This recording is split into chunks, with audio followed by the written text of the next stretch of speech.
The moon was heavy that night in 1928, hanging low over the rolling farmlands of York County, Pennsylvania.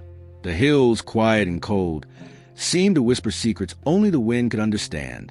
And deep in a lonely farmhouse in a valley known as Hex Hollow, 3 men gathered with a single purpose: to break a curse. But instead of finding relief, they left behind one of the most terrifying murder cases in American history. Have you ever wondered what fear can make a person believe? Or worse, what fear can make a person do? The Pennsylvania Dutch community had carried with them old traditions from Germany. Some were harmless, rituals for good luck, for healing, for warding off sickness. They called it Pow-Wow magic. But hidden within those traditions were darker whispers, hexes, curses, the idea that a neighbor could blight your crops, steal your sleep, or even twist your bones with a single word. Now, imagine living on an isolated farm, surrounded by endless woods. The only sounds are the hoot of an owl, the crack of frozen branches, and the gnawing thought that maybe someone doesn't wish you well. What would you believe? For farmer Nelson Rehmeyer, this belief would cost him his life. Rehmeyer was a Pow-Wow doctor, a man who practiced folk healing. Some said he was kind, curing headaches and stomach troubles with charms and prayers. Others whispered that he had powers no man should hold. And in 1928, a young man named John Blymire became convinced that Rehmeyer had placed a deadly curse on him. Here's the haunting question. If you believe someone held your very soul in their hands, would you stop at nothing, take it back? Blymire had been sick, restless, and haunted by shadows in his mind.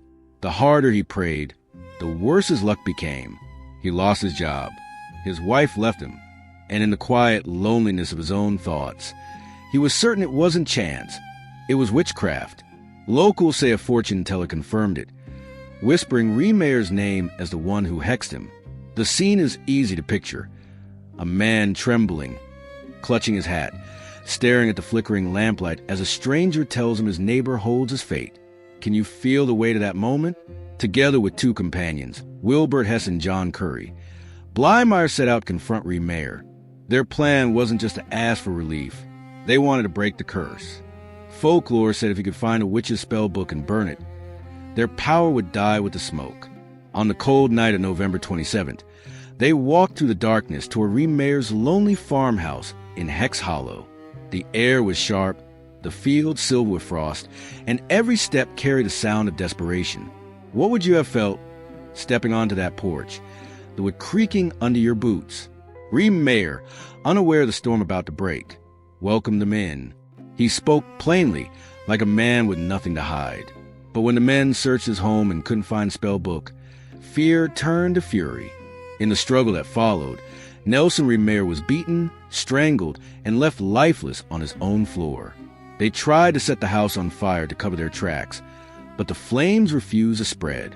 Some locals still whisper, that was a curse itself. Can evil live in a place, or do we carry it inside us? The murder shocked York County.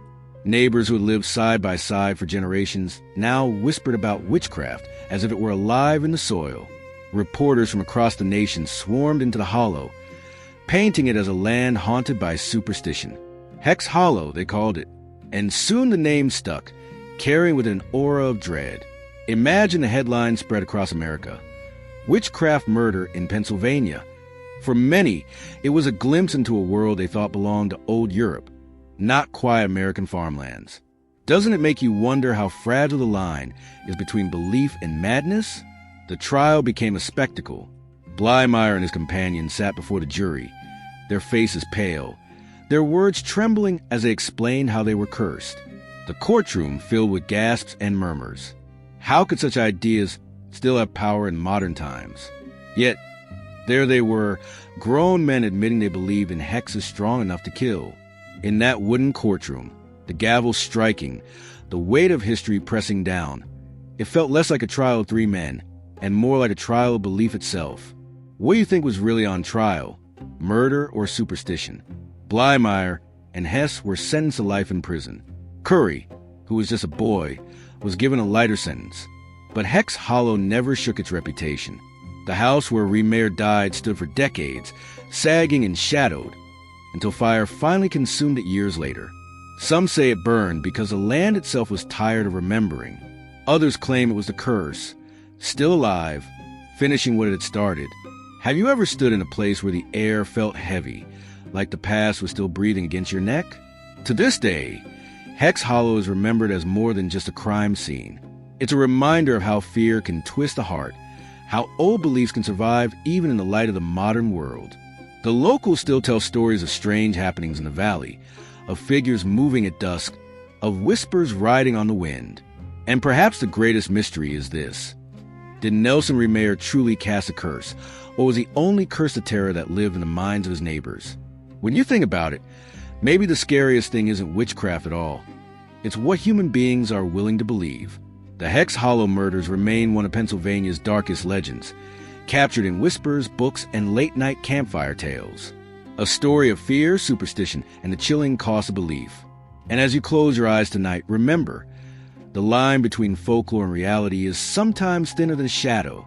If you found this story haunting and want to explore more mysteries from history's forgotten corners, don't forget to like this video, share your thoughts in the comments, and subscribe for more stories just like this one.